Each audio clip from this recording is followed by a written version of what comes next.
we need an attitude reset as a country where, we don't value this. Like, I tell people I'm a teacher, and they either act like I'm in the military and say thank you for your service, or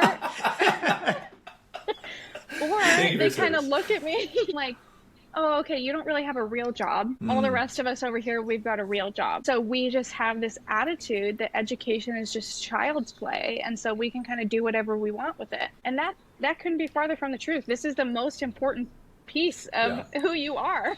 All right, welcome back to another episode of Out of Office. We're doing something a little different here. We usually talk to a founder, but you may not know that I run a venture fund called Families Fund, and we invest in the American family across education and health. So we thought we'd do something different and focus on the education piece and talk to an actual teacher in California. Karen, how are you? Well, I'm a teacher on summer vacation, so I could not be better. How are you? We are doing pretty good. I would love for you to kind of walk us through how you became a teacher. Like, what is education to you, and how are you enjoying it? Yeah, so just a little context. I am the youngest of 5 siblings, and there's a little bit of a gap between my closest sibling and I. All of my four older siblings went to public school, and this is no hate on the public schools because we need them, but they all had really bad experiences. And when it came to me, my grandparents, my mom's parents, said, we think we're going to send Karen to this new private school in the city that we live in. That was not something that my family could have afforded. And so my grandparents paid for me to go to school. And it just changed my life. And I think it made me into the person that I am today. I remember sitting in class as a kid, and I would think to myself, oh my gosh, my teachers are so smart. I want to be just like them. Like, I would do it just like them. Wow. Yeah. And then it clicked one day. You can do that. You can go be a teacher. Amazing. Yeah. Tell me what. So I went to public school in California. I have my gripes, but it wasn't horrible. I guess what was the biggest delta between your 4 older siblings and yourself? I think it was the communities that we shared. I mean, there's a lot, but I think really the community is one of the biggest pieces because private schools can discriminate. And if you are a problem for the school or your family is a problem, you cause problems for other kids, they retain the right to say, we're not going to welcome you back in the fall and you have to leave. And so as a result of that, I really felt like all of my friends bolstered my life. And I'm still friends with almost all of them to this day because it was small, it was tight knit, and it was really high quality. So you're telling me high school didn't have to be horrible? Like, I could have had friends that were actually nice to me and not gotten picked on. It's still not the best time, but I think it made it a little better. Okay, very nice. Got it. Very cool. Okay. I mean, the piece about loving your teachers is pretty interesting. I mean, my experience is totally different. So I grew up in a small town in Ohio, population's about 450. The local school didn't teach algebra until senior year, so I went to a private school in West Virginia instead, so I could learn some math. It wasn't great, but like everything is relative. Yeah. I mean, honestly, my math teacher, Mr. Hahn, is the only person I remember. I don't think I can name another teacher, nor would I ever want to see one of them again. Not like in a mean way, like at this point, just like in a neutral way. Like, they left a zero impression on me, and I think most of my peers feel the same way. And so it's pretty incredible to hear like you loved all your teachers. Like, I don't know. I don't even know if I believe you. Like, I think there was one difficult year. I think my 4th grade year was really difficult. But other than that, no, I loved them all. And I still see some of them. And it is such a treat, like running into an old friend, and they always remember your name. They remember what you were like as a kid. You share stories. They're like exuberant to see you. And so it was great. It was like the community that I think every kid deserves. Yeah, for sure. Jack, what do you think? Were there teachers that left an impression on you in public school? I had like 2. There was a physics teacher and a math teacher. Otherwise, yeah, it was mostly negative. Like, I think I had one teacher, and granted, this is probably more a reflection of me than her, but my Spanish teacher was friends with this teacher that I was going to have the next year. And on the first day of class in this new teacher's class, there's like a seating chart, and my name had weirdo written next to it.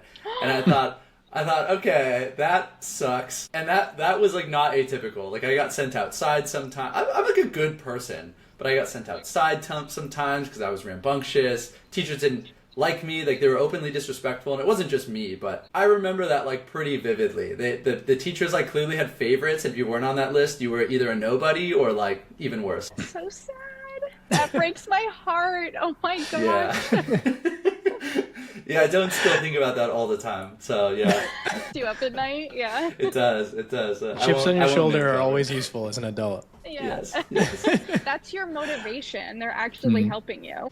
It's true. But More Karen, than you guys realize. Karen, it's interesting that you bring up a community, because an interesting Twitter account I follow, Tracing Wood Grains, just shares a bunch of education stuff, and shared some studies that came out recently showing that any group of students who are similar academically perform better. So basically, if you have a cohort, it doesn't matter the level. Like we always hear about gifted, like that gifted schools do well because all the kids are gifted and they can teach them at this high level. But like, go figure, that's true of every level. And so they found that if there were a bunch of this coming out of COVID, there's a bunch of at-risk kids. If you grouped all the at-risk kids in math or reading or whatever the subject was, they seemed to do excellent by the end of the year because they were all together. And so it's interesting that you say that about community, because I think it does bear out in the data as well.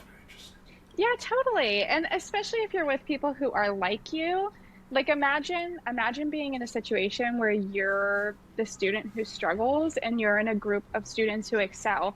You're not even going to want to try. The whole time you're just going to be thinking, I can't do this, or they're going to make fun of me, or whatever it is. And so that makes a lot of sense. And so another thing I wanted to bring up was, I guess, Karen, you went to private school, so did I. Jack, you went to public school. When I think about my son's education, I always keep that in mind. Like, hey, like a mediocre private school or public school is fine because that's what we did. And I don't know, you can speak for yourselves, but I don't know, my life is pretty good. So, even if school wasn't the best, like it's not like it's something that ended my life and stopped me from getting what I have now. So I always had as a backstop, like, okay, it'll be fine. Like if I don't find some great alternative education, it'll be fine. But then someone just stopped me and was like, Karthik, you're in your 30s. Like a lot has changed since you went to school. And so, Karen, is that something you can speak to? Do you think a lot has changed over time if you think about that, like 10, 20, like decades? I think so. I think, now kids have tech, so that's one major change. I mean, I had tech. I had the iPod that you could change the song by scrubbing that little circle. That wasn't stealing my attention the way these kids have iPads in front of them. So tech is big. I think parenting styles have changed. But I also think COVID was a really big divider.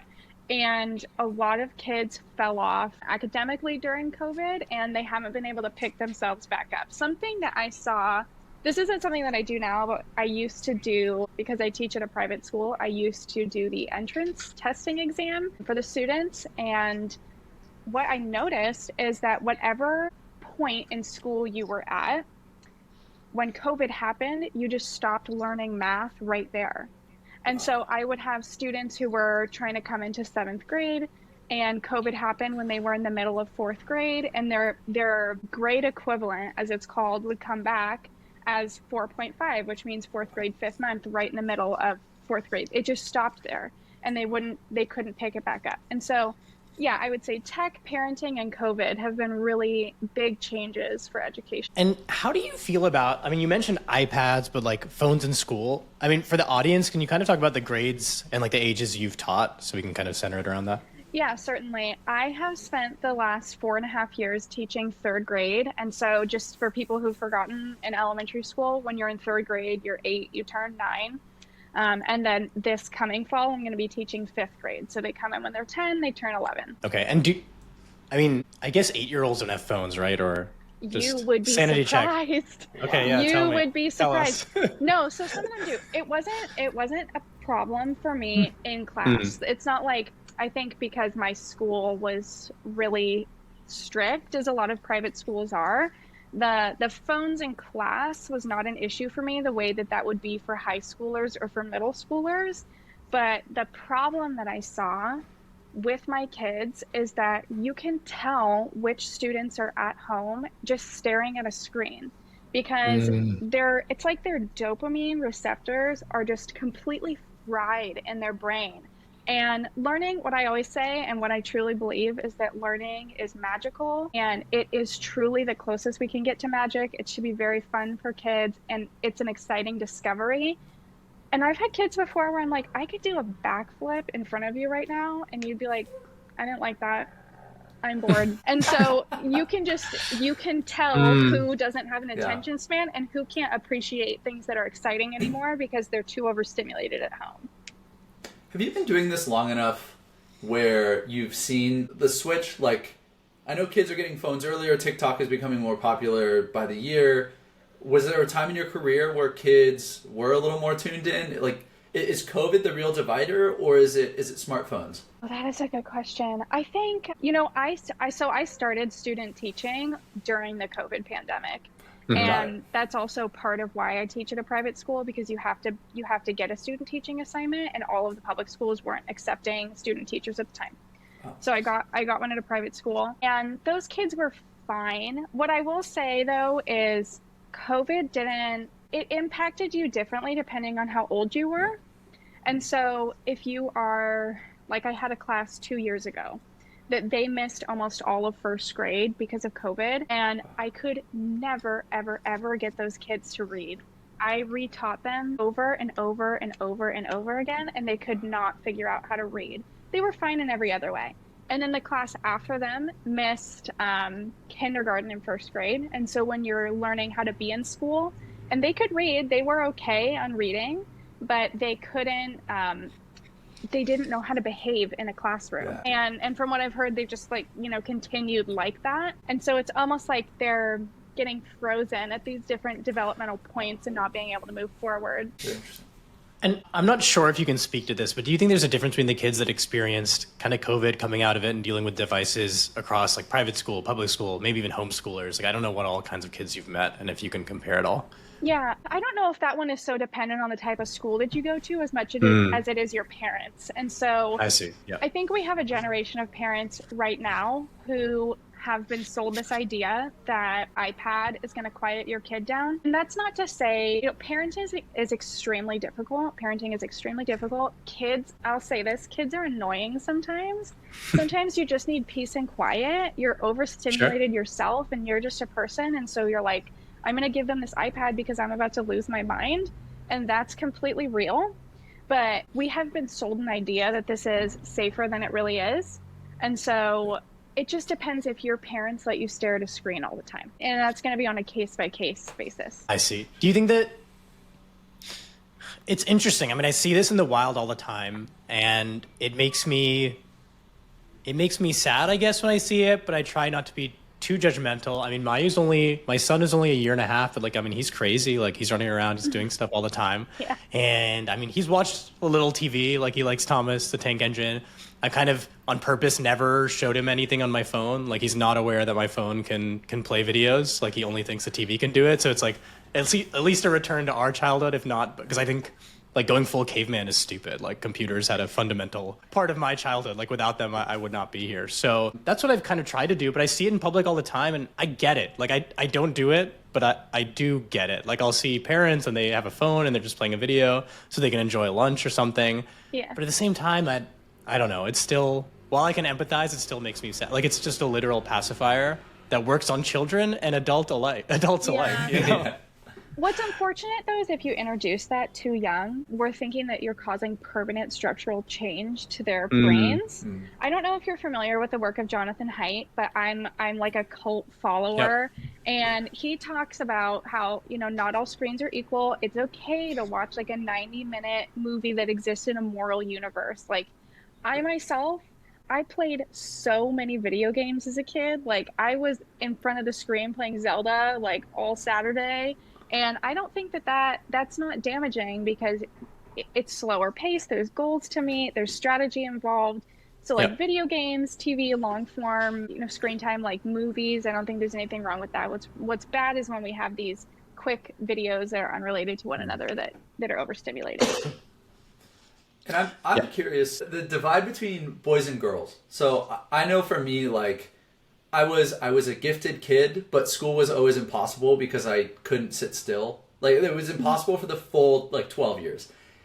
Is that mostly because I'm a boy and like boys are just not wired to sit still? That's what I've heard a lot of, and especially like some of the works you just mentioned. So I'm curious what your experience. Is school harder for boys than girls, or am I just like, drinking the Kool-Aid because it makes me feel good? No, there is a little bit of a difference. I will say I love all my students equally, but usually the boy students are harder to deal with in class. And you know that you're going to have a really calm year if you have a girl heavy class, which it's just true. It's true because I don't know exactly why that is, how much of it is brain differences and how much of it is like cultural expectations between boys and girls. I want to chalk it mostly up to brain differences. Boys' brains do mature a little bit slower than girls. And there's research that supports that boys do better when you hold them back a year from kindergarten. I think that's completely true. And there's also research to show that when you separate boys and girls in school, girls actually do better in math because they're not, I have seen girls in my class, I'll ask them a math question and then they look at whoever their boy crush is before they look back at me and answer it. Yes, as young as 8. I'm like, oh my gosh, girl, it doesn't matter what he thinks. He's thinking about worms. But no, school's a little bit harder for boys because they do just have more energy. I don't exactly know the answer to that, how to make it more equitable between the sexes, but it is true. I have heard of the red shirting thing, and I'll even say there are guy. I was actually thinking about this yesterday. There's a guy who I graduated with who was just crushing it, but he's actually almost a year older than me, just based on his birthday. And I think about that sometimes, like he was just always better than me in classes, and I remember that because we had a lot of classes together, and he just like kicked my butt. And I do think like, if my parents had held me back a year, like maybe things would have been different because they definitely came together for me. It just came together later. Totally. I mean, me personally, if I have a son, he will be starting late. Yeah. Very cool. So Karen, how do you think about alternatives to going to a traditional public or private school? It's like some people are homeschooling their kids. There's a big push on micro schools now, like going to someone's house and like learning with 5 other kids. Mm-hmm. Up in Marin, we have forest school where you're outside in the trees all the time. Like, what do you think about these like kind of alternatives to regular school? Yeah, I'm not opposed. I think that there is a school model for everybody, and I want there to be lots of different school models. As long as we're all hitting that same baseline education level that creates an educated public, I think it's fine.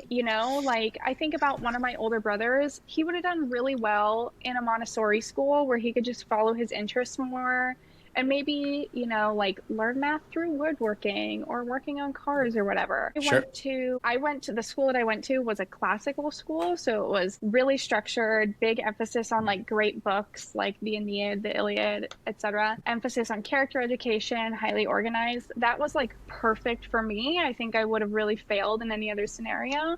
And so it's just, there's something for everybody. And I want everyone to be able to go to the kind of school that they need to go to. How do you distinguish that? Is there a way you could take a group of 5th graders and figure that out by then? And then, middle, high school is just so much better? Or is that something it's hard to predict up front? I don't think it's too hard to predict for a teacher who's really in tune with their students.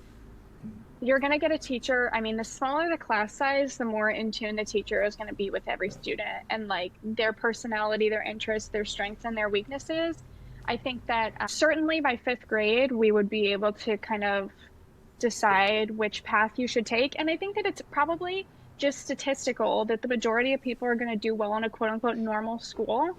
And then you're going to have your outliers on either side. Someone needs something really rigorous and someone needs something more like discovery based and exploratory because of who they are. So to dig into reading in these standardized tests, Karen, I know you have a lot of opinions on how to teach kids how to read, but I want to show the audience and Jack some data around reading first. So let me show you some charts.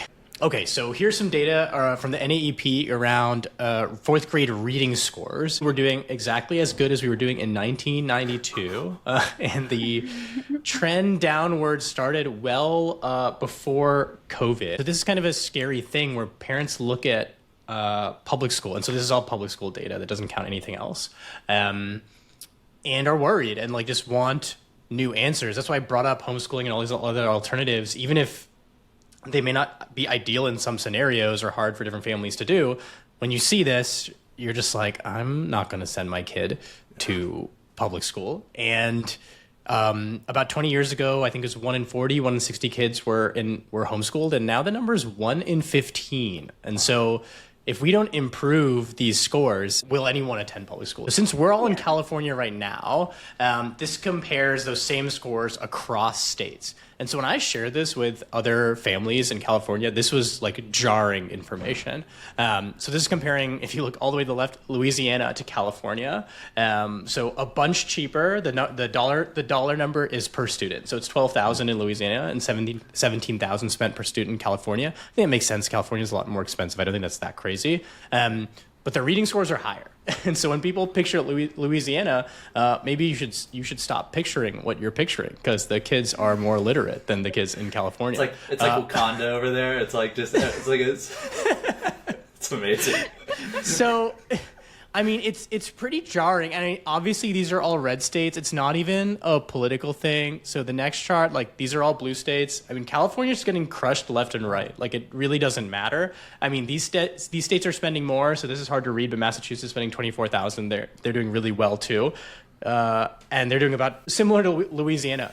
And so when I dig into this more, there are two factors. So, Karen, I'd love to hear your opinion on California and California experimenting with just random new modalities they've made up to teach reading versus not. Yeah. And to fill in, what's interesting is, what did Louisiana do? So they went back to the science of reading, very basic phonics-based reading education. And to see the scores go up, they didn't do anything special. Like, that's the clear takeaway. It's just no innovation. Just, oh yeah, phonics, this works. They did that for all the kids. And the thing they did on top of that was 3 times a year, they would screen all the kids. And if they were behind, they would get tutoring until they were no longer behind. And now they're one of the top states in reading. And so it can be done with less money. And so obviously that's going to get people frustrated. It's like, okay, why the hell can't we do that? We have, I don't know, 10, 100 times as much money per person in California. So yeah, Karen, I'd love to hear like your firsthand experience with reading and like what the hell is going on.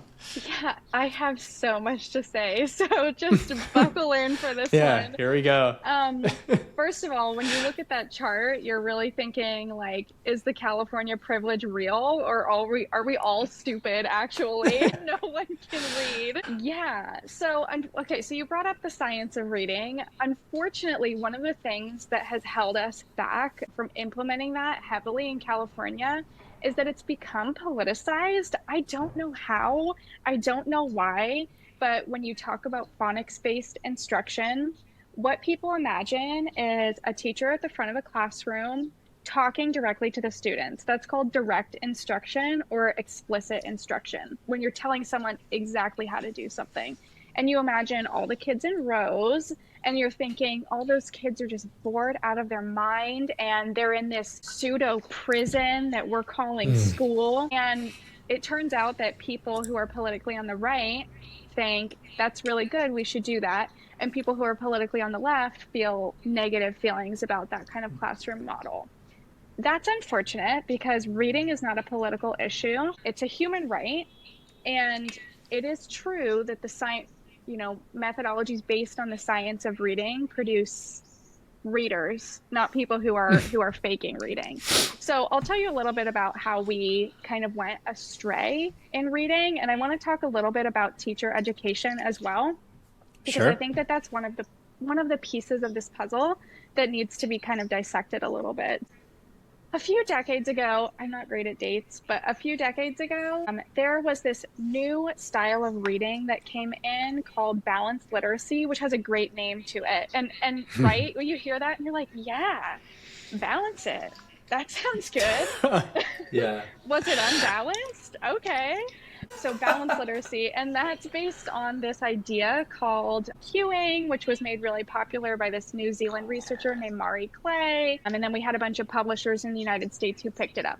And a teacher who teaches 3 cueing, or who is told she has to teach 3 cueing by her administration or she's going to lose her job, would do something like hold a book up for the class, and maybe they're reading it together. And she goes, it's a picture book of 2 students and they're picking oranges. And it says Jack and Jill are picking. And then the word oranges is covered up with a sticky note. And she's like, what are they picking? And the kids go, fruit? No, try again. What are they picking? Oranges? You're such a reader. Oranges. They're picking oranges. And so one of the ways that teachers were told you have to teach is by having students use context clues, which sounds really good, but what they really mean by that is by looking at the picture and guessing, or by looking at the shape of a word and memorizing the shape of it and saying, yeah, that word says oranges, instead of sounding it out. So teachers were told to literally worship this type of teaching, this methodology, and it was not based in real science.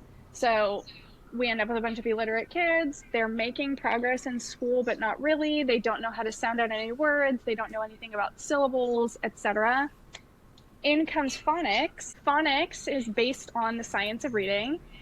Just to be clear, the science of reading is not a curriculum. It's just a body of research. And then curriculum is written based off of research theories. So there's many different ways to teach the science of reading. It's not just one.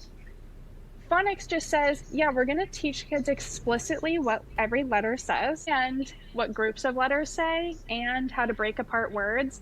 We're going to teach them explicitly what grammar is. We're going to teach them explicitly what the parts of speech are.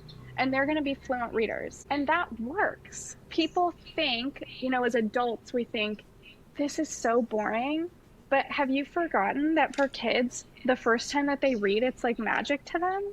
And it's not boring. It's like a whole new world that's opened up to them. So yeah, what questions do you have? I could say more. I brought goodies. Sure. I brought science of reading goodies. Wow. Okay. Interesting. What do you have with you now? I mean, now that you bring them up. Okay. Oh, I forgot to talk about teacher education as well. So let me walk back to that. So when I was in college, I had to take a bunch of, you take a bunch of literature classes, reading classes, literature for kids, etc. And when I took a lot of those, I was taught both balanced literacy and phonics. And so, and no one, to my memory, nobody said balanced literacy is not the way, by the way.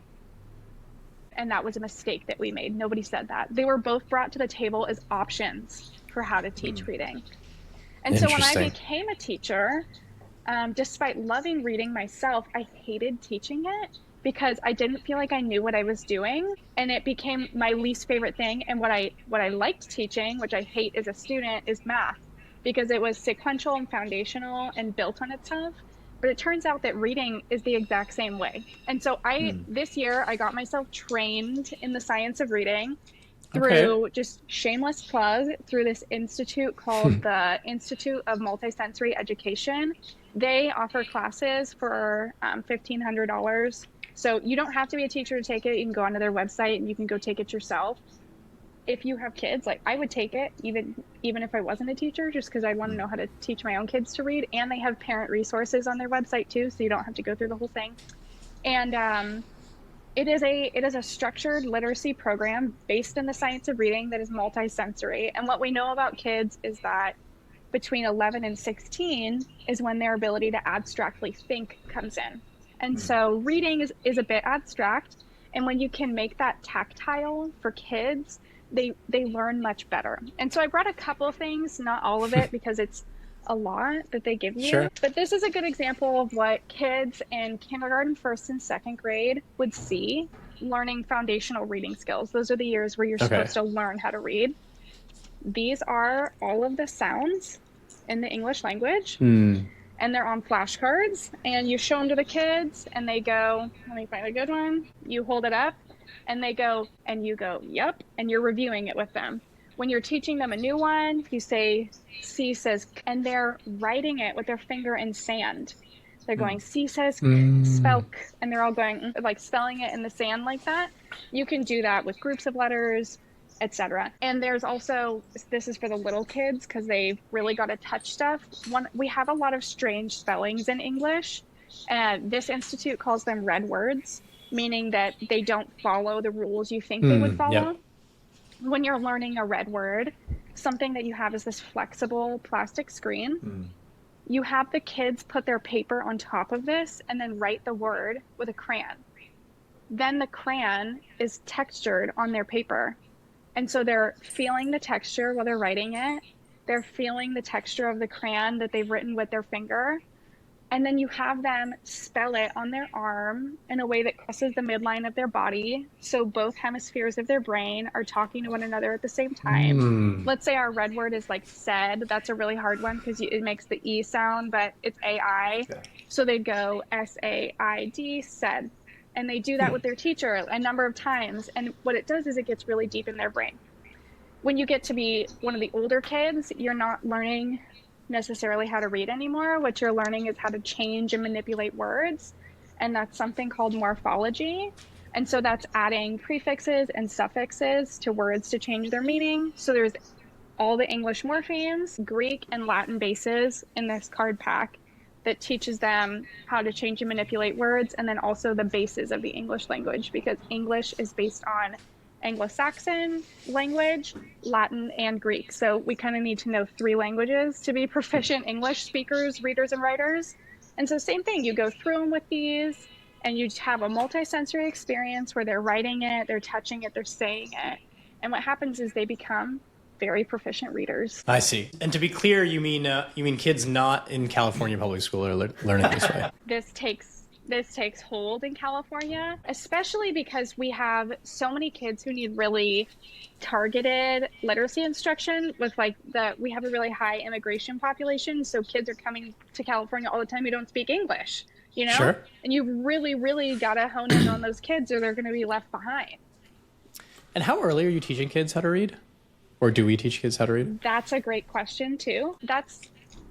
They should be, let me try again.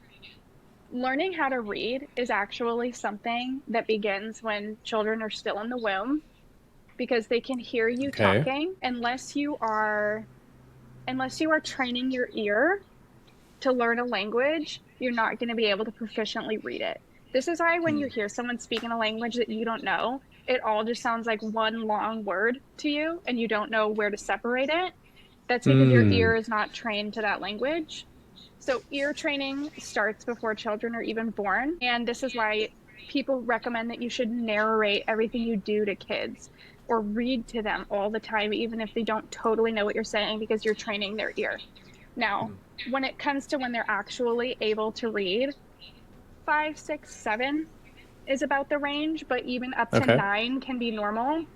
In order to read, both the hemispheres of your brain have to be able to talk to one another, and they're joined by this thing, I'm going to call it a thing, called the corpus callosum, which is just part of your brain that joins the 2 hemispheres. You can't read unless that's fully formed, but there is a way to test for it, and you have the child lift one of their arms up, it doesn't matter which arm, and they have to be able to reach over the top of their head and touch their ear, because they're crossing the midline of their body. And if they can't do that, like they'll go behind their head, that means it's not formed. It's not formed enough. So this is also why when children are learning how to crawl, or they learn how to skip, or they learn how to run, all of that bilateral movement where they're crossing over the midline of their body is developing their brain and helping them. And it's going to help them learn how to read. I see. What is the bar? Like, when are you supposed to be able to read according to like the California school system? Do you know? Or at least like, I'm curious when they think, like, when are you illiterate if you don't know how to read? When are you illiterate? Like, is there an age where they consider like you are behind, like, you have failed, you haven't learned how to read? If you can't read by 1st grade, that would be mean. And how old are kids in 1st grade? They turn 7. They're 6 and they turn 7. Okay, interesting. Yeah. What would you say if I told you there's a company that's kind of popular, at least in the bubble that is Twitter, called Mentava? It's an iPad app that teaches kids how to read when they're 3, and they give you your money back if it doesn't work. I'm sure it works for some kids whose brains are developing really quickly, but I wouldn't say it works for all kids. Actually, sure. I know this is going to make me sound like a boomer, but the most scientifically proven way to learn like factual information, like the letter sounds in a language, is with flashcards. Interesting. Do you not think you could like simulate something like flashcards on an iPad? Oh, I'm sure you could. I'm sure you could simulate flashcards on an iPad. Okay, I'll send it to you. I'm curious what you actually think of it. It is $500 a month. Please. Just hire me. What are you doing? Yeah. Come on, I'll give your kid a little pup cup when they're done. Yeah. So I have a question. Yeah. How did we go from science-based learning to basically game show-based learning, where we just cover things and have them guess? How did that happen? Well, okay, so it was popularized by Marie Clay. Marie Clay was this researcher in New Zealand, and she went to classrooms because she wanted to learn how kids learn how to read. This is what I mean by teacher education being bad. Like, how do we not know that? And whatever. The research isn't funded well enough. Nobody cares about education. Yada, yada, yada. I'll get off my soapbox. But she was watching kids read, and she was like, oh, the good readers don't sound out words. That's because they already did that. They already know how to read because they've already gone through that phase. So curriculum developers, like, have you heard of the name Fountas and Pinnell before? My goodness. You guys gotta go to school on this. So Fountas and Pinnell were these curriculum publishers in the United States who used Marie Clay's research to create curriculum, and they developed the 3 cueing system, where it's like, oh, okay, well, good readers don't stumble over words and try to sound them out, so we're just gonna like look at it and guess it till it's right. She was sold on that. And there's another woman who developed curriculum whose name is Lucy Calkins. She did the same exact thing. And from my knowledge, I mean, this was before my time, but to my knowledge, these women were like the Beyonce of education. Like, people just absolutely loved them and felt like they had cracked the secret code. And it was fun. And their idea was that they wanted kids to be reading avidly, and they want kids to be cuddled up like with a book and a blanket and some hot cocoa. That sounds great, but they can't do that till they know how to read. And so people were just kind of like, they loved the idea, and it became popular. So it's almost as if they were trying to improve the act of teaching reading and like making it fun for the teacher rather than like focusing on the results of the kids. Totally. And teaching directly to kids, really, people hate the idea of that for some reason. They think it's really boring, but it's the way that you learn everything. You're not going to learn how to drive a car by singing a song about driving a car. Someone has to tell you, this is how you drive the car. Then we do it together so you don't crash, and then you're going to go out on your own. And that's the way we learn everything. Now, there is something called discovery learning, which was basically tinkering. Think about maker spaces, think about following your interests, and all of that is really great, but you have to have educational tools with you to be able to discover anything. You don't just skip to the discovery part. And I think that's what they were trying to do. I see. Something interesting. I wonder if, I'm trying to figure out how we got here, right? So like, there are all these people that made this, flashy new, I can understand that. Like, here's a flashy new thing. We should all try it. It's great. But then why do you think we don't like measure the result has been measured? Actually, I was going to say we don't measure it. We do measure it and then seem to just ignore it. How much of this do you think parents have signed up for? So like, everyone in San Francisco is well aware here. Okay, we tried to get rid of algebra, and then all the Asian Americans in San Francisco said no and recalled half the school board. And it was the first political act they ever took because they're like, no, our kids are going to learn math. Like the stereotype is real. Like, what is wrong with you? We're not going to let you stop teaching our kids math. And they got rid of them. I mean, they were activated, and San Francisco is very Asian, and it worked. But then just recently this year, San Francisco School District was saying, hey, let's make A's like a 81, I think. 81% is an A. And if you fail a test, you can just keep taking it until you get that A, because it's pretty easy to get now. And they paused it. But again, it's paused it, not like, oh, we'll never do that again. But I think the bigger question is, how do you even come up with an idea like that? And how much do you think they are in lockstep with parents, or they're just like a small group of insane people coming up with these ideas, and parents maybe have no idea or don't care? Yeah, I think parents are largely uninformed. I think this is even at a private school where parent involvement is pretty high, there's not a single parent who I feel knows what goes on during the school day. Even if I tell them explicitly, this is what happens. It's just, you're worried about your own job, and you have a million things on your own to-do list. So I think parents are very, very unaware. And one good thing that came out of COVID is that a lot of people saw their kids online learning, and they were pretty dismayed about what was going on in online learning. And that's not to blame the teachers. A lot of teachers are just beholden to what their administrators tell them, beholden to a school board. They just want kids to learn and they've got to do what they're told. But yeah, I don't think that they know exactly what they're signing up for sometimes. And I think that this is just coming about as like, I'm just going to call it like the cult of feel-goodism. Like, you can't, it's not always going to feel good. Your learning doesn't always feel good. Doing your job doesn't always feel good. Showing up however you need to show up as an adult, it doesn't always feel good. And that's just, we have to accept that. And is this all downstream of just like toxic compassion? Are we trying to make all the students feel good, and in the process we're making them all stupid to make sure no one feels bad? Like, how do you end up with a policy where we get rid of algebra, or we're not allowed to give, or we're giving A's for B minuses? Like, I don't get it. Sure, it could be a bit of toxic compassion as part of that puzzle that we're putting together here. You know, there's also people who it's tied into funding. You need students to be graduating in order to get funding for your school. And so there's this money piece to it. There's a piece of parents who won't take no for an answer, and my kid's going to get an A no matter what you say, even if they don't deserve it. And I think that we just need like an education, I don't want to say a total reset, but just an attitude reset. We need an attitude reset as a country where, you know, we don't value this. Like, I tell people I'm a teacher, and they kind of, well, first of all, they either act like I'm in the military and say thank you for your service, or they kind of look at me. Yeah, you're welcome. Or they kind of look at me like, oh, okay, you don't really have a real job. All the rest of us over here, we've got a real job. And so we just have this attitude that education is just child's play. And so we can kind of do whatever we want with it. And that couldn't be farther from the truth. This is the most important piece of who you are. Yeah. I understand the former reaction. I'm not saying it's right, but the latter sounds insane. Like, who are these assholes? Who are you talking?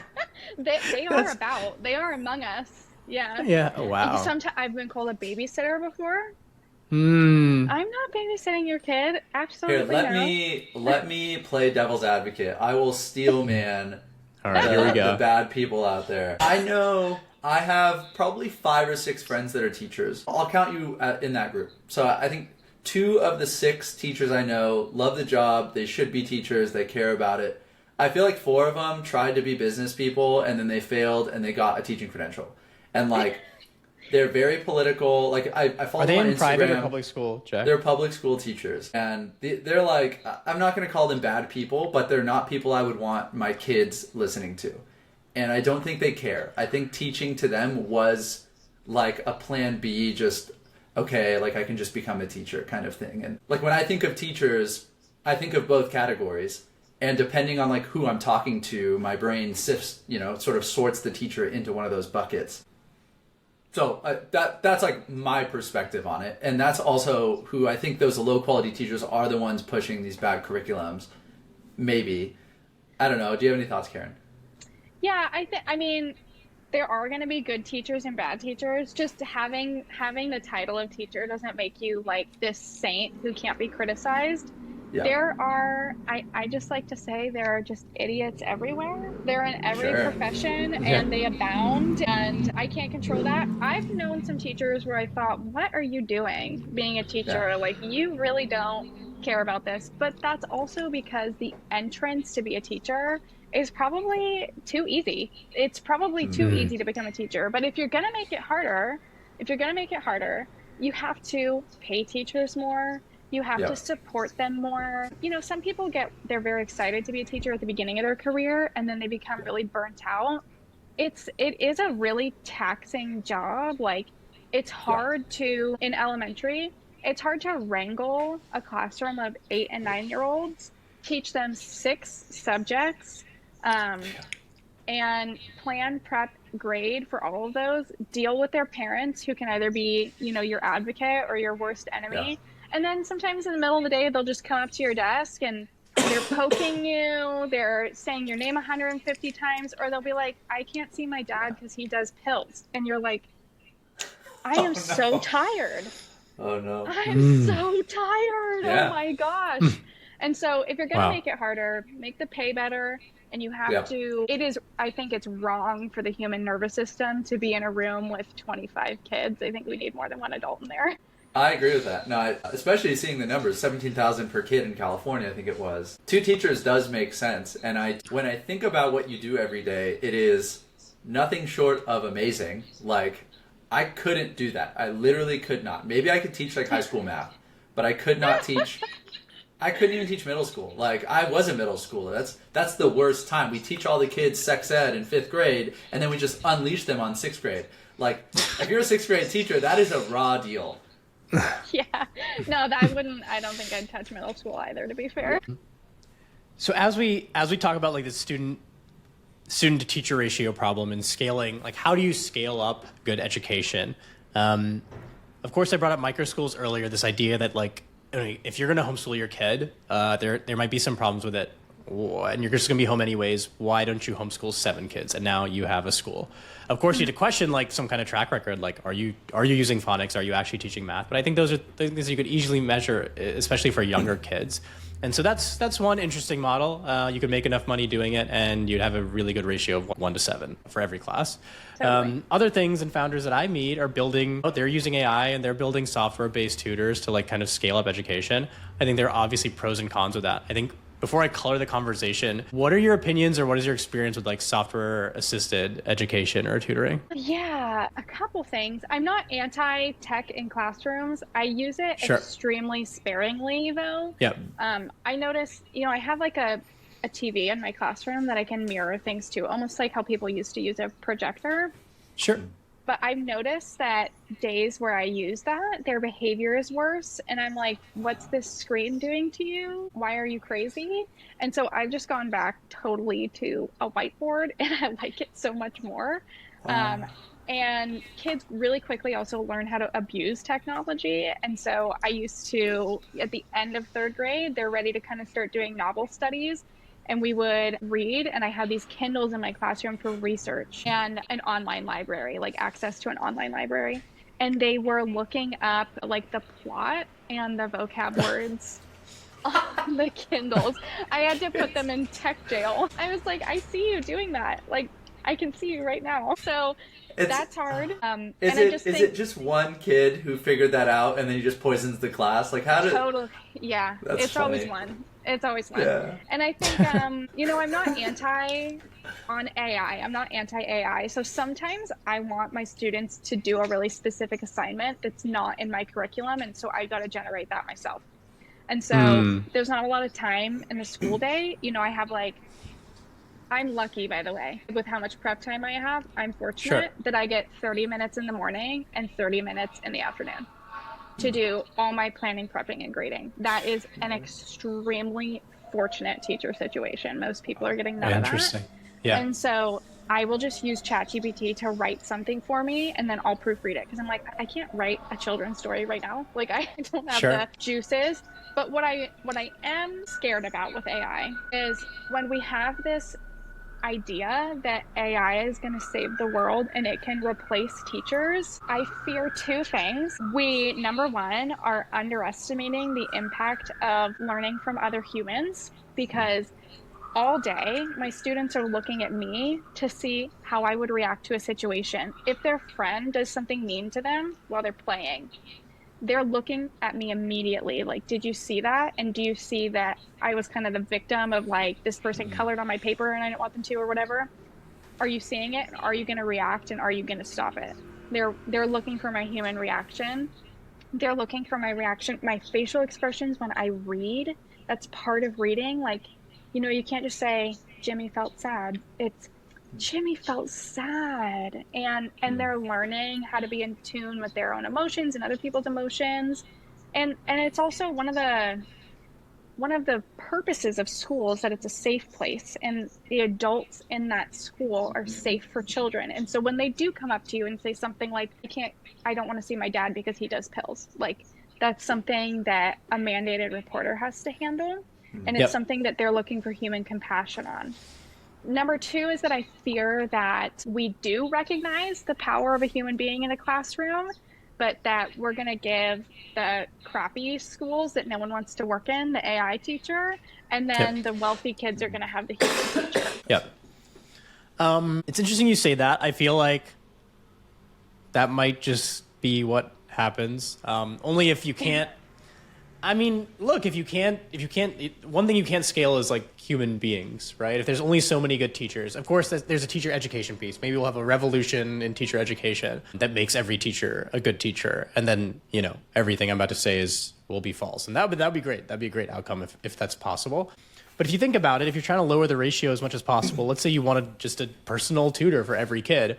I mean, that's just physically impossible. You need as many tutors as there are kids then. So you can't do that. And then obviously you can keep making that ratio bigger and bigger, but you could see the problem at getting excellent teachers with small class sizes everywhere, at least in the United States, forget about the world. And so I've seen a couple different models. I'm curious. What? Forget about them, forget about the world. One country at a time. Let me bring up a couple different models where AI education comes in. I'm curious what you think. So we'll start with like the most out there to things that are happening today. So I got pitched today on something that doesn't exist, but basically the founder is telling me, okay, look, I think that school is a lot of things. Like it's daycare, it's education, it's credentialing. There's so many different pieces that are all wrapped into one. He said it is a bad thing. I don't think that's crazy. I have a nanny. She takes care of my son as the main thing, but she also does the dishes. I think it's great that she does the dishes. So I don't think it's a problem that a product does multiple, like a person or a product or whatever does multiple things. And so I would say that's an advantage of school, not a disadvantage of one. But his whole idea was, okay, what if you made a great AI tutor that met every student where they were, and they were patient, and they had a great voice. Maybe they used Jack's company to generate the voice, so it's lifelike. And, it's just an amazing tutor at reading and math or whatever the subject is. And the kid can do it for a couple hours, and then they walk outside, and they're like around people, like the greatest camp counselors of all time. And so it's a different kind of person and a different kind of setup, but completely separate this idea of like adult people who are useful and kind and caring and education. And the idea behind it was this is going to be like dirt cheap compared to any other setup and might be interesting. And he's going to go try it. I don't really have strong opinions about it, but just hearing that, I'm curious what you think about that scenario if it happens somewhere. Have you guys seen ChatGPT hallucinate though? Like even if, as we are right now, I don't think AI is good enough to do that. For sure. Because for multiple reasons. It hallucinates. It is not a real person. You learn so much more face to face. Like we tried online learning during COVID and students did terribly. They can't focus on their own or, whatever it is. I think that we just need human connection too, though. Human connection is as vital to kids as breathing or sleeping or playing. And I know that they'll have quote unquote human connection with the greatest camp counselors ever when they go outside. But why? But why not just make the human better? Sure. I just anything that wants to replace teachers, like I just don't know if you can. My question to those people would be, how much time have you spent in a classroom yourself? And how well do you know kids? Because we think we know kids in our head, and then you meet them and they say ridiculous things to you, and they're smart and they're learning, but they're really not smart at all and don't know anything. I just think that person probably, I don't know them and I don't know their credentialing, but probably lacks an understanding of child development and the role of charismatic people. Just one piece of information that I'll say to that is that one of the most influential, not the number one. The number one is your socioeconomic status, but one of the most influential pieces in a child's life is the influence of one charismatic adult. And oftentimes that's a teacher. And if you have one of those, your chances of being more successful just skyrocket. Interesting. Yeah, I mean, I was pretty skeptical too. I mean, let's see what happens. I mean, experiments are interesting. Who knows if it'll even happen. But to bring this to a more real world example of something that exists now and exists for years, have you heard of Alpha School? Against my will, yeah. Against your will? Interesting. Okay, why do you say that? Because my boyfriend was talking to me about it and he was like, don't you just want our kids to go there? And I looked at him like, are you kidding? No, are you kidding? Okay, let me tee it up. Let me tee it up for people who maybe don't know what Alpha School is. I mean, here's the thing, like it's hard to judge I'll just give you a brief overview without going there and meeting the kids and the teachers. Like, it's impossible to like pass any real judgment. So I'll just throw that as a disclaimer, because we don't know. You could go there and everyone's happy and everyone's learning, and it's amazing. I personally think it's interesting. So I'll throw my prior out there. So the whole idea is, Jack, have you heard of Alpha School or no? No. Okay. Yeah. So basically, their whole idea is, look, there's 2 hours of AI-assisted personalized education, but there's not really classes, so they're mixed age groups based on their academic level as determined by them, Alpha School. And so it's like, okay, if you're all at this point in math, then you guys are grouped into a pod, and you have 2 hours like in front of an iPad with headphones, and it's totally personalized to you and exactly where you are with your education. And that's 2 hours of the day, and the rest is more like building agency, project-based stuff, like kind of freewheeling alternative education, and that's all like in real life and not on the screen. And that's like the other 6 hours of the school day. And you are in a building. Like, this isn't something like totally crazy. I mean, it is just a kind of private school. I mean, that's the idea at a high level. They like to say that your kid will be a 98th percentile on your money back, and they haven't had to refund anyone apparently. And it is expensive, but expensive as any other. Well, this is in Texas right now, and they're expanding. And I think it's like 40 or 50K, but like a year. But that's how much like a private school in San Francisco costs too. So that part isn't crazy, but it is a lot of money. Yeah. So what brings your immediate reaction to that? Because there are teachers. This is not like the crazy first idea I told you. It's far off from that. Yeah. A couple things. So number one, when we're talking about a school that's extremely expensive like that, 40, 50,000 a year, we have to look at it with the overview, knowing that the research supports that the number one determinant of how well your student does academically is the socioeconomic status of their parents. And so if you can afford a school that's $40,000 or $50,000, there's just no shot that your family is resource poor. You know, you're eating good meals at home, you have a safe, clean environment, you have everything that you need, you could have a tutor outside of school, you have ample toys to play with, whatever it is. And so all of those things are coming together to make those kids really successful. It's also like, you know, what's the correlation between IQ and how much money you make in your life? And so is it just that your parents make a lot of money because their IQ is really high, and so genetically your IQ is going to be really high, and you would have been in the 98th percentile no matter where you were, if you were in the crappy public school or if you're in Alpha School?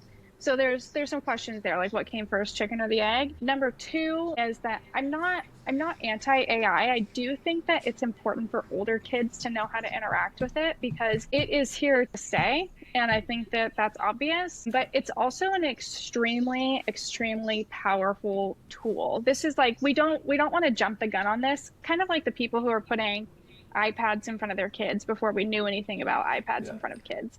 Let's walk it back a few steps. Think about other important and powerful tools that people use. Scalpels, chainsaws. We don't let kids play with those. And so it's not like that you can't learn how to use it when you're older. I just think that that's something for older kids who have the maturity to be able to use it. Just with less powerful technology, like iPads. One of the schools that I've worked at has used iPads for middle school. Within the first week of having an iPad, the kids are sending death threats to each other, porn, and the suicide hotline number. And so that's how kids use tech. They don't know. Do you think that's a how question to of use it. open access, though? So, for example, for these 2 hours, I mean, I imagine, I've been told, I mean, they have a very like locked in experience. Like, this is a teacher, like you are learning a lesson. Like, you can't just like exit out and like go use the iPad. And it's not like open where you're just chatting with ChatGPT. Like, obviously they have created like a teacher that is teaching them something. It's not like they have open access to the internet and like ChatGPT. Yeah, that is much better. Yeah. Like, rein it in and put some constraints on it so that it's not just whatever the kids want it to be. But yeah, I would say socioeconomic status is important, and AI is a very powerful tool, and we just want to make sure that we're wielding it correctly, especially when it comes to kids, because kids are a protected population, and it's our duty as adults to make sure that they are protected. So what do you think other answers are? So we know where you're not going to send your kids. So No, I might. I don't know. So no, go ahead. I know what you're going to say, but go ahead. No, say, go ahead. You think I'm not going to send them to a public school? I'm actually like, I really want to go. I just need to make a trip to Texas. I'm so curious how the kids feel about it. Because I've heard I've been reading more instead of like this top line stuff about, 2 hours and your kids are the smartest and the PR stuff. I've read parent reviews. It might just be going off Jack's terrible public school experience all the way to Alpha school and nothing in between. And so it's obviously better because my kids are really happy and they're coming back from school and don't want to go on breaks because they're going to miss out in school and they're having so much fun. So obviously if you hear that as a parent, if those are your two samples, either Alpha school or public school, and a shitty public school, I'm sure they're good ones, then obviously you're going to be excited about it. Okay, so maybe you're not going to send your kids there. There's at least this knee-jerk reaction that it's no good. Where would you send them? Like, what are the things that you would explore? Because when I shared the state versus state data with parents, people were shocked. But the next question is, what the hell do we do? This isn't going to work, so what do we do? And I was like, I don't have the answer, but I'm starting to look into it now. Is it just go to some good private school that you've heard of? Is it go to a micro school? Is it homeschool your kids? Obviously, every kid is different. Every family is different. But I'm curious, maybe personally for you, what is the answer then if public schools aren't working? Where we are here in California. Yeah. Well, just real quick, I do think that the science of reading is gaining traction. And so I think that the public schools are going to be using it more and more. I hope that we use the research well and that we implement the science of reading well and we don't implement it in this really kind of like a thoughtless way and then go, see, that didn't work either. And so I do think that the public schools are going to be improving in their reading in the coming decade or so. So I think that it depends on where you live. Like we're in the Bay Area, right? So the cities are really diverse. They can be really diverse socioeconomically. I think it totally just depends on where you live. Like right now I'm in the East Bay, there's a number of public schools that I would feel comfortable sending my kids to. Okay. But I would also like private school. But I've also seen private schools that are really resource poor because they're just made for general education kids. So if you have a kid with special needs, you're going to need something else. I think what I'm saying is I think I'm open, and I think that parents need to be informed and they need to go and find out what's happening in schools that they're looking in. They need to find out about how they teach reading and math. They need to find out about how they handle discipline and how they handle community at their school. Be an informed consumer of the education of your student and then make the decision that's best for your family. And that's what I plan on doing. Interesting. Yeah. I'm curious. So maybe two things. I heard this quote, I think Scott Galloway said this. He said, I might be misquoting him entirely, maybe he said the opposite of this, but instead of sending your kid to private school, just send him to public school and put away the $1 million that you would have spent and just give it to them when they turn 28 or whatever. What do you think about that? And also, maybe as a part two to that, if you had to do that and you knew there were blind spots, what are the main things a kid needs to walk away from school with? Because I feel like I didn't walk away with anything but bad, just bad memories. And then I sort of figured things out in college and I got good enough grades where I was able to go to a good school and whatever. But I'm curious, what's the point of school? And could you just get away with sending them to a crappy school and then just giving them $1 million when they're in their late 20s? Okay, so I have a boomer that lives inside of me. I don't know. But I would say no. I would rather them have a better foundational education experience and then have to go just earn their money on their own rather than just giving them the money that I would have spent on their education. And I think that the research shows and my experience proves that the younger you are, the more important your education is. And so let's say money is tight for you. If you can really, really only afford a little bit of private school, I would just do it through elementary and then stop. Even better if you could do it through middle school when bullying is super rampant, because private schools have a little more, they can act on that a little bit better. The public schools, their hands are tied because they have to have those kids there. So the foundation is really important because it's very hard, maybe impossible, to undo all of that early learning. And so giving them the best that they can get at that time is going to help them become something like a lifelong learner who can go and do whatever they want with their life. It's like being a Swiss Army knife of a person. And then you can go in any way. And then what was your second question again? I guess what is the point of school? What am I supposed to walk away with at 18 years old?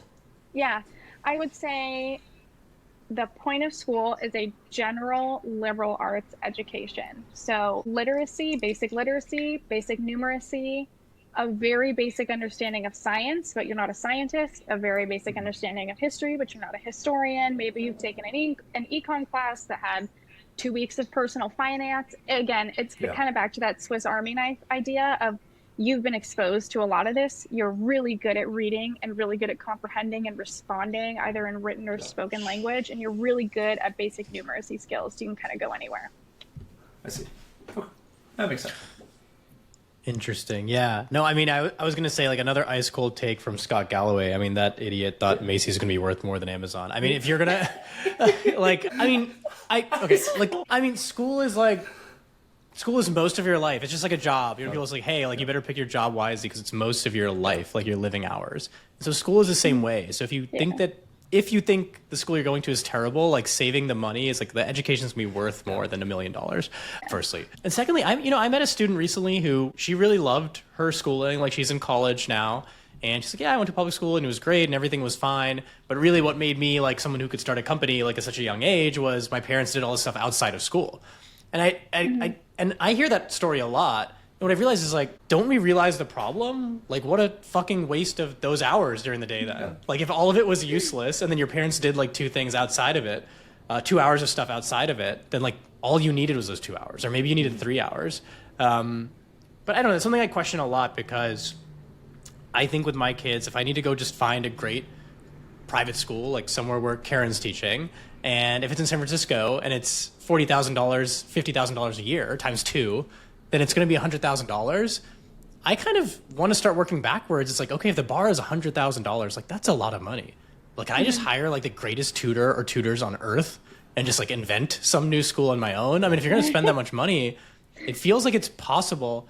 I don't know, Karen, what do you think about that? Like you have $100,000 to spend on your kids every year. You can't spend it on anything else. Like what would you do with that money? Yeah, I would spend it on their education, whether that means, and that can look a couple of different ways. It could mean you send them to the really bougie private school in San Francisco, or it could mean that you have the best tutors and you're traveling the world and learning at the same time. Like I have a cousin who did that. She took her kids out of school because her husband is from Europe.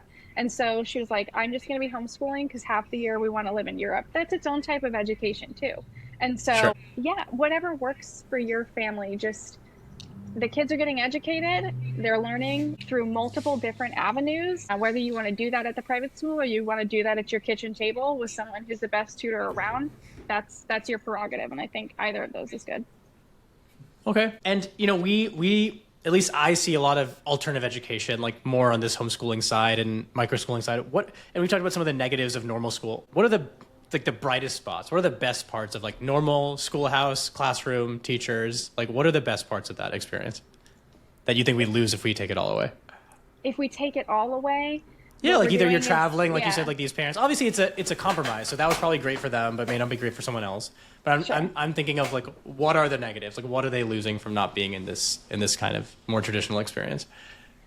I think the biggest thing is a sense of community. Like that makes me think of my own childhood and how I'm friends with all of these people from my schooling, and I'm even friends with their parents, and their parents give me life advice and career advice, and so there's cross-familial learning there, but also just a community of students. It makes me think of my own kids, not my biological kids, my classroom kids, and how we're like a little family together. And I think back to our last day of school where we shared our favorite memories. And one of them said, I just really feel safe here, and like this is my family. And that is so vital for their development, to feel like they are part of something that's bigger than just them, that they're part of a community and that the people in this room care about them and that they're safe here. And so if that's not happening for your student at the school where they are, if they don't feel safe and they don't have friends, take them out, because they need to feel that way for their development. And that's where all the magic happens. That's where, when you're learning a math lesson and someone makes a joke and the whole class erupts into laughter, like that's where learning and community come together to just make like magic in a room with a bunch of kids. Yeah. Okay. So I kind of want to leave it there, but I have 2 requests. So when it's a founder, we usually ask them kind of, you know, what could help their company or who they're looking for. I want to ask you, if someone has thought about being a teacher or wants to be a teacher, where should they look, or how could you convince them to go do that? Go to the classroom of a teacher who loves teaching. Because when I was in college, you have to work in a bunch of people's classrooms. And there was only one teacher that I worked with who ended up becoming my principal, who liked the kids. and the rest of them hated it. They told me, don't do this to yourself. This is the worst choice I've ever made. The kids are idiots, blah, blah. And it was depressing. And then I got to this classroom where this teacher just loved what she did, loved the kids, made it magical, made it hands-on. It was like Disneyland in a classroom, and she knew everything about everything. Awesome. And it just brought color into my whole career. And I just thought, this is what I've been looking for, and I know that this is right for me if I can make it like this. So go find someone who loves it. Okay, and then the final question is, if a public school teacher has made it this far in the episode without closing it or like writing down, finding our home addresses, what is something they can do? Like, what is maybe one resource that is like not expensive that they can go to, you know, just bring something into their classroom, make them a better teacher, make their kids happier? What is something they could go do? They're like, I just want to be better at this, and I actually care about what I'm doing, but I'm struggling. Okay, I would say go get trained in the science of reading. There's many ways you can do that your school will pay for it for you. And sometimes districts, if you can convince your administrator to get whole district training in the science of reading, and you can actually see your students making gains in that area. And I've used it. I used this in my classroom this year, and my kids' first reaction was, that was so fun, and I get it way better now. And that is exactly what a teacher wants to hear. So go get yourself trained in that. I like the Institute of Multisensory Education. They're not the only people, but they are the ones that I'm familiar with. And so do that. It will invigorate you, and you'll see the results. Okay, amazing. And if you can't afford anything, I'm sure if you search the science of reading on YouTube, you're going to find something decent. Totally. Oh, for sure. I mean, you can learn anything on YouTube. But okay, Karen, this has been a lot of fun. Thank you so much for taking the time and chatting with us. Thank you. I've loved it.